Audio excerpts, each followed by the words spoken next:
네, 오늘 시간은 ABJ 조금 더 알아보는 시간 가져볼 거고, 사실 신규 선생님들이 여기까지 보시려면은 조금 힘드실 수 있어요. 그래서 그냥 일단은 ABJ 결과를 보고 엑시도시스인지 알칼로시스인지 요거까지만 일단 구분을 해보시고, 여기는 선생님들께서 확실하게 구분이 다 되면은 조금 더 알아보는 개념으로 공부해 주시면 좋을 것 같아요. 자, ABJ상 보상 기전 먼저 알아보도록 할 거고요. 자, 먼저 전제를 깔아드리고 시작을 할게요.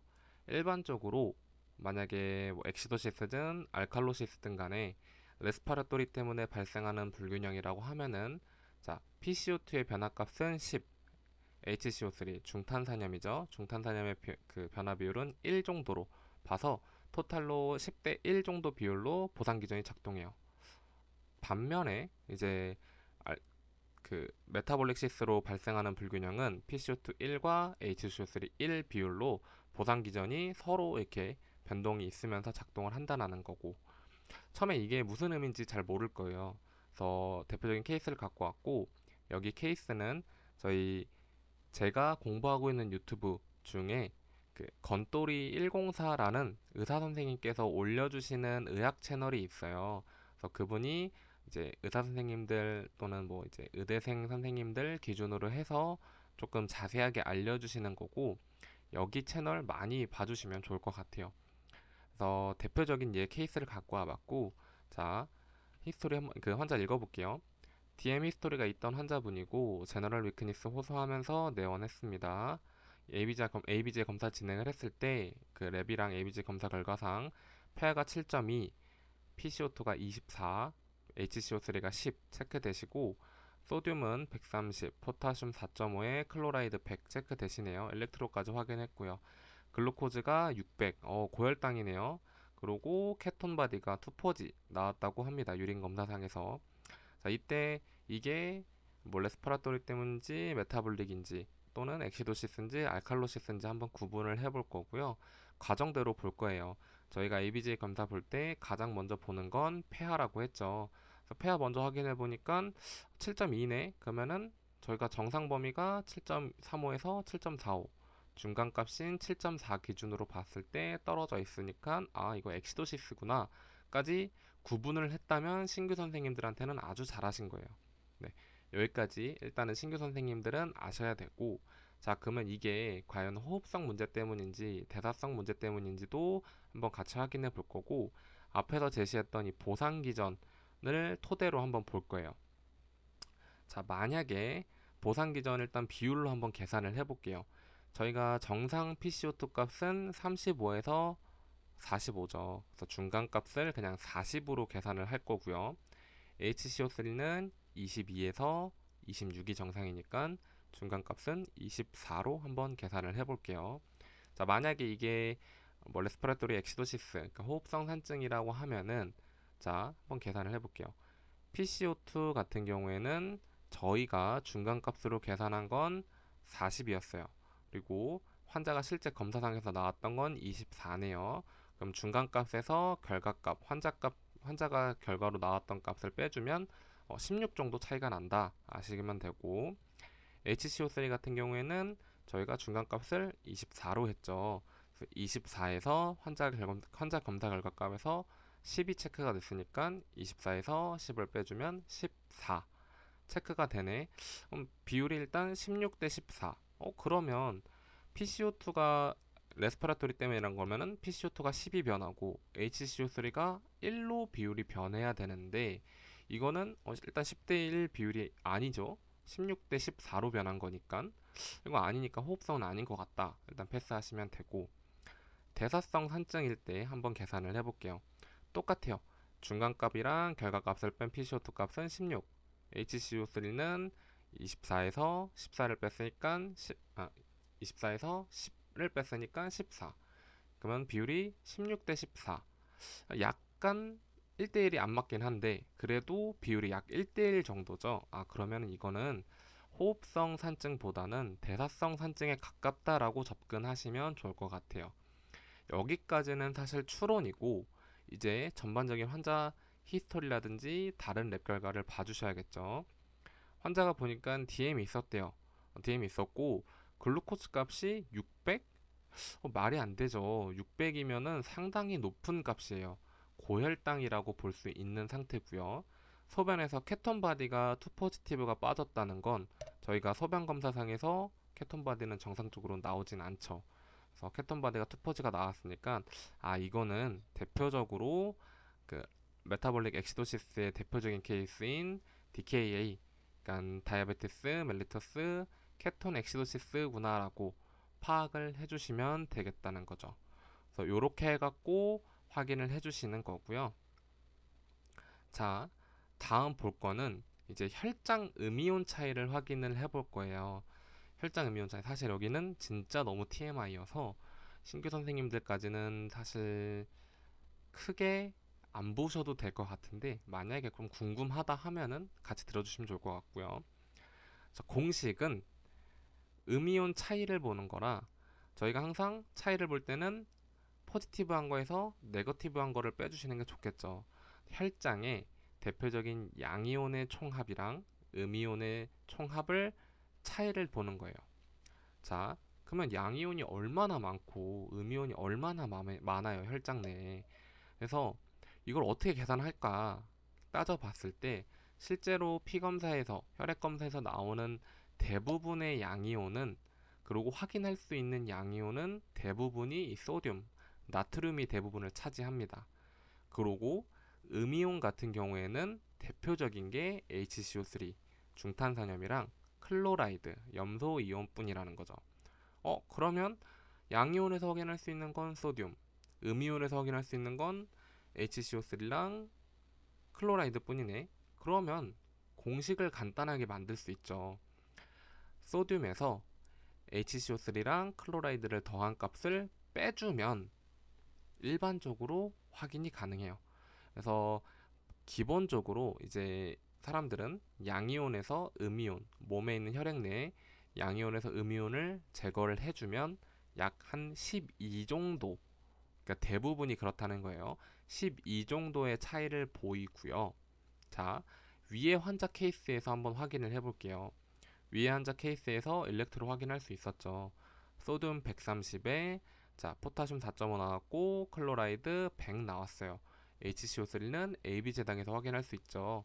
그래서 10 정도 체크가 됐어요. 그럼 여기서 어떻게 계산하면 될까요? 130에서 10이랑 100을 더한 값을 빼주면 되겠죠. 자, 그렇게 계산했을 때 몇이 나올까요? 130에서 여기선 잘못 적혀 있네요. 10 하면은 대략적으로 20이 나오겠네요. 20 정도가 차이가 있으니까 정상 소견에서는 12가 나와야 되는데 그 갭이 여기선 20이나 나왔어요. 그러면 약 8 정도, 8 정도 차이가 더 크다는 거죠. 8 정도 차이가 더 크다는 건 무슨 의미냐면, 앞에서 봤던 이 소듐 이온은 대표적인 양이온이고, 이 음이온에 해당하는 친구들, 뭐 HCO3도 있고 저기 환자 그 클로라이드도 있고, 이 친구들은 대표적인 음이온이고, 이 친구들 음이온들은 산성 물질이에요. 산성 물질들이고, 요 차이가 커졌다는 건 눈에 보이지 않는, 저희가 계산할 수 없는 음이온들, 산성 물질들이 더 많아졌다라고 생각해 볼 수 있는 거죠. 그러니까 요거는 저희가 폐하를 확인했을 때 이미 환자가 엑시도시스인 걸 확인을 했죠. 그러니까 한 번 더 확인하는 과정이다. 그래서 원래 차이가 12 정도 나야 되는데 20이 차이가 났고 8 정도가 더 차이가 났으니까 이 사람은 정상 폐하에서 더 내려간 산성 엑시도시스겠구나 라고 확정을 지을 수 있는 거죠. 여기까지는 사실 좀 TMI여서 그냥 알고 계시면 될 것 같아요. 요런 게 방법이 있다. 자, 그러면은 저희가 앞에 환자 히스토리랑 어쨌든 뭐 ABG랑 결과 보고 랩 보고 유린 검사 보고 나서 DK라고 생각이 됐죠. 그러면 이제 여기서는 선생님들도 아셔야 되는 건 이 소듐 수치랑 포타슘 수치를 확인을 해 주셔야 돼요. 제가 이제 그 ABG 첫 시간에서 이야기 들을 때 DKA 같은 경우에는 소듐 값이 일시적으로 떨어질 수 있는 가성 나트륨 혈증이란 게 있다고 이야기를 드렸어요. 이 가성 나트륨 혈증은 어쨌든 내 몸에는 정상적인 나트륨의 혈증을 갖고 있는데, 나트륨 혈증, 그러니까 말 그대로 정상적인 소듐의 수치를 갖고 있는데, 일시적인 어떠한 다른 이유 때문에 가짜로 낮게 보이는 상태인 거예요. 가성 저나트륨 혈증인 거죠. 자, 소금을 탄 물에 물을 더 추가하면은 실제로 소금은 예를 들어서 1g이 믹스가 돼 있어요.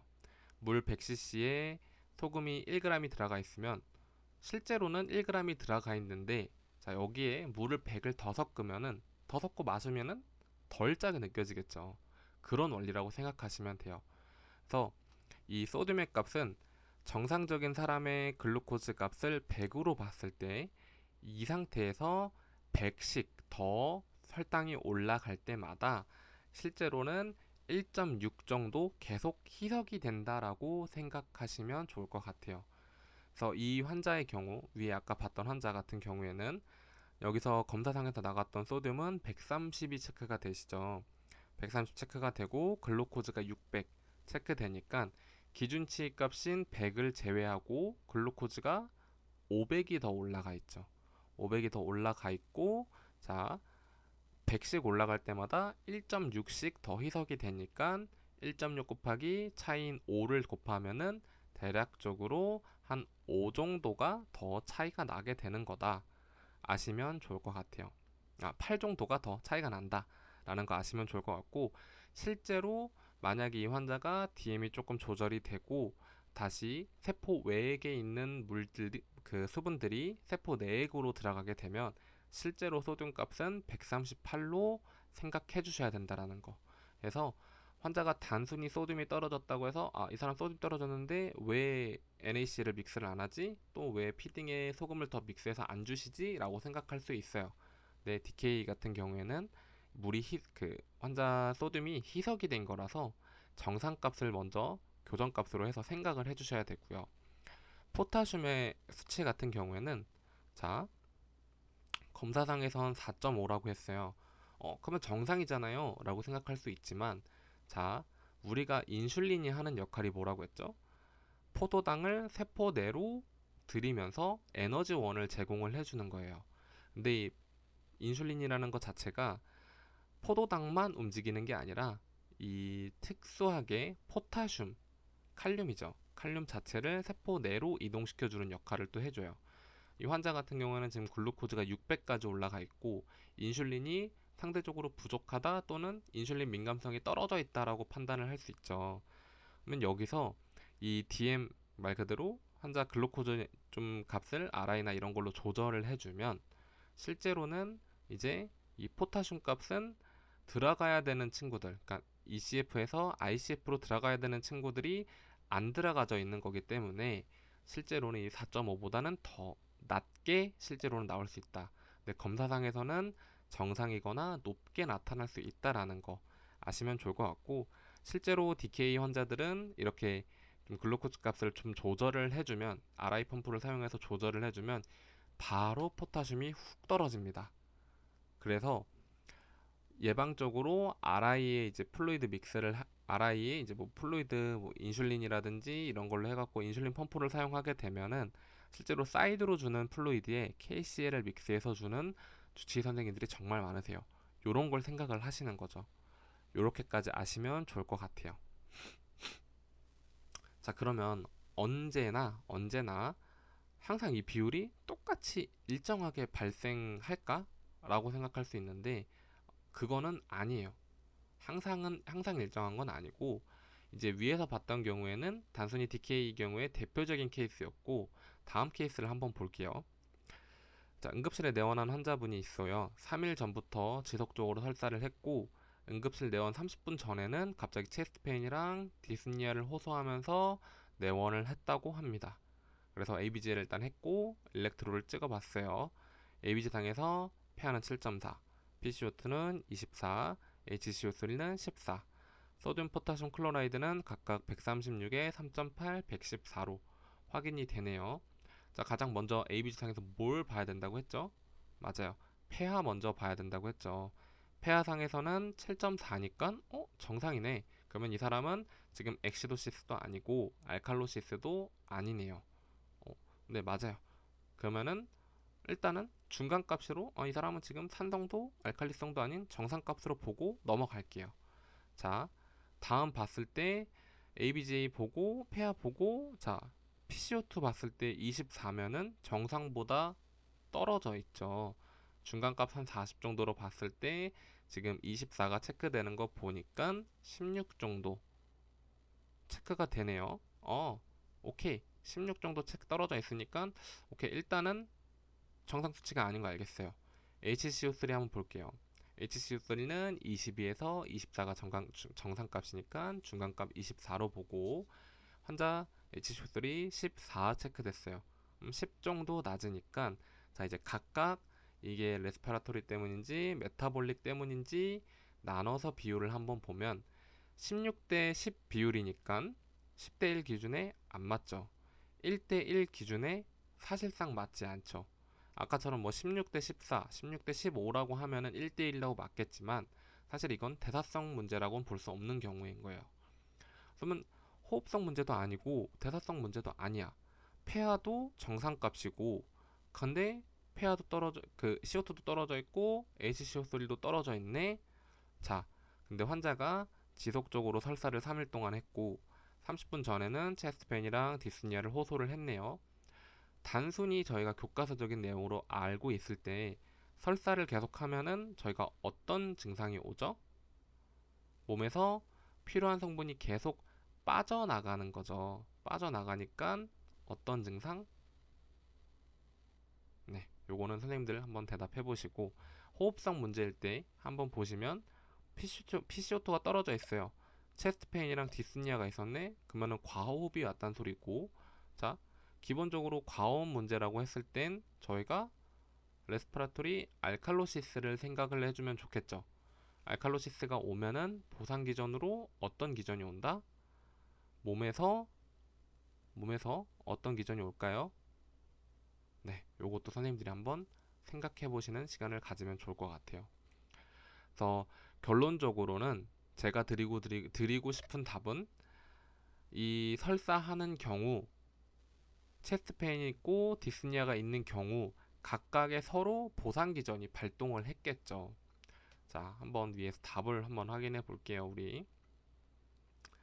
자, 먼저 설사를 했던 경우는 대표적으로 어떤 경우에 여기 해당하죠? 맞아요. 메타볼릭 엑시도시스에 해당이 돼요. 그래서 원래는 폐하도 떨어져야 되고 HCO3도 떨어져야 되는 게 맞습니다. 근데 여기서 보상 기준으로 저희가 CO2 값이 낮아지겠죠. 맞아요. CO2 값은 낮아질 거예요. 그래서 여기서도 결과에서 보면은 환자 PCO2 값이 떨어져 있을 거고요. 반면에 자 디스니아가 있었대요. 그러면은 과호흡이 있을 거라고 생각을 해보고 위에서 보시면 대표적인 케이스로서 이제 레스피라토리 알칼로시스에 해당돼 있어서 폐하는 올라가 있고 PCO2는 떨어질 거예요. 떨어지면서 저희가 어떤 거를 보상 기준으로 할까요? 이 HCO3 이온을 배출을 한다고 했죠. 그래서 폐하는 각각의 이유 때문에 올라가고 내려가고를 반복하면서 정상 범위를 갖게 되고요. PCO2랑 HCO3는 보면은 폐하는 정상이니까 얘는 패스할게요. PCO2는 이제 어떤 거의 보상 기전? 메타볼릭 엑시도시스에 대한 보상 기전으로 조금 더 떨어져 있을 거고요. 과호흡 때문에도 PCO2가 떨어질 수 있어요. HCO3 같은 경우에는 저희가 과호흡의 보상 기준으로서 더 떨어져 있을 거고 메타볼릭 엑시도시스에 인해서 더 떨어져 있을 수 있는 거죠. 그래서 두 개의 값은 정상 범위에 비교했을 때 떨어진 거고 폐하는 각각의 보상 기준에 의해서 조절이 돼 갖고 중간 값인 7.4이 유지할 수 있는 거죠. 그래서 항상 모든 사람들이 이런 케이스로 왔을 때 이게 단순히 메타볼릭 엑시도시스다 뭐 레스피라토리 알칼로시스다 라고 딱 구분을 지을 수가 없어요. 복합적인 증상이 같이 발현이 되면서 이렇게 랩 결과가 달라질 수도 있다라는 거. 요거는 중환자실 케이스에서 조금 더 많이 보실 수 있을 거예요. 예를 들어서 뭐 벤틀레이터 있는 환자가 어쨌든 PCO2가 빠지지 않은 상태에서 그러면 CO2가 차겠죠. CO2가 차면 어떻게 된다? 레스피라토리 엑시도시스가 기본적으로 깔릴 거예요. 근데 이제 거기에 반대되는 폐하가 떨어지지 않고 올라가는 메타볼릭 알칼로시스 증상에 관련해 갖고 뭐 급하게 환자가 뭐 여기 케이스 한번 볼까요? 케이스 보면은 뭐 구토를 했다든지 뭐 이뇨제를 과다하게 사용했다든지 해서 폐하가 올라가면은 정상적으로 나타날 수 있고 또 뭐 HCO3나 이런 건 어느 정도 조절에 의해서 노말 범위에 들어올 수도 있고 뭐 떨어질 수도 있고 올라갈 수도 있는 상황인 거죠. 그래서 되게 복합적인 기전으로도 이렇게 환자 ABJ 결과가 달라질 수도 있다라는 거 아시면 좋을 것 같아요. 여기까지가 이제 좀 딥하게 ABJ 결과 들어가 본 거고 여기는 사실 그 제너럴 워드에서 보시는 선생님들은 여기까지는 아실 필요는 사실 없을 것 같고요. 다만 중환자실이나 ER에서 근무하시는 선생님들은 여기까지도 아시면 매우 매우 좋을 것 같아서 자료 준비해봤습니다.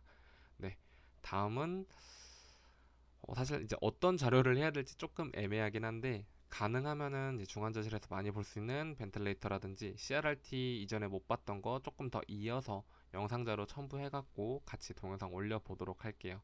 네, 고생하셨고 오늘도 스테이블 하시길 바랍니다.